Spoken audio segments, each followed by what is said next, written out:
Here at the Double Bridges Farm in Winterville, it was a very busy morning as producer after producer dropped off their cattle. This is just one of many loads that will be taken out west for the 2017-2018 Georgia Beef Challenge. The Georgia Beef Challenge is basically it's a extension program where producers across the state can get involved in the entire beef industry from the ground up. The program was started back in 1991. Since its beginning, more than 30,000 head of cattle have come through the program. After completion, very valuable information is given back to the producers. I really like the Georgia Beef Challenge. I think it's a really good program.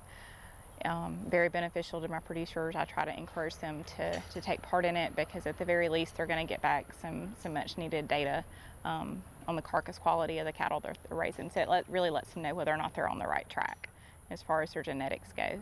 So beneficial, it brings producers like Mr. Whitey Hunt, a producer in Madison, Georgia, back year after year. I know we've done this, it'd be at least the 17th time. I think we've probably done it more like 20 times and done it for a long time.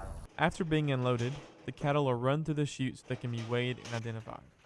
They are then loaded onto a transfer truck like this one, where they make a 15-hour journey to a feedlot in Lewis, Iowa.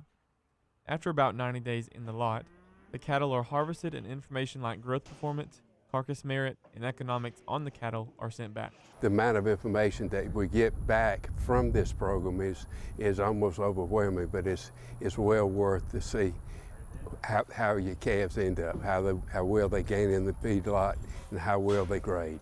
They're going to get feedback on the quality grade of their animal, of how well that animal marbled, the yield of their cattle, and basically they're going to figure out if the genetics that they're producing in their herd is actually really yielding the kind of product on the rail and ultimately on the consumer's plate.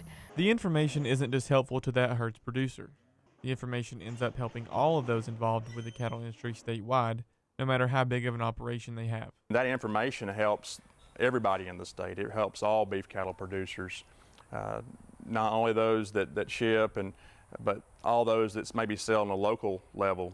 They're going to get more notoriety for their cattle because we have ended up improving the overall reputation of Georgia cattle through this program. One of the unique things about the Georgia Beef Challenge is it's a program that can work for any producer in the state. If you look at our beef cattle industry in Georgia, our average size is approximately 25 to 30 head of cattle. And so if we look at how we typically market cattle in truckload lots, or we shoot for truckload lots, that's not available for those producers. So this program actually allows them, whether it's 1 head or 50 head, they can consign these animals so that they can then take that data to go back to their farm and make their decisions. Reporting in Winterville for the Georgia Farm Monitor, I'm John Holcomb.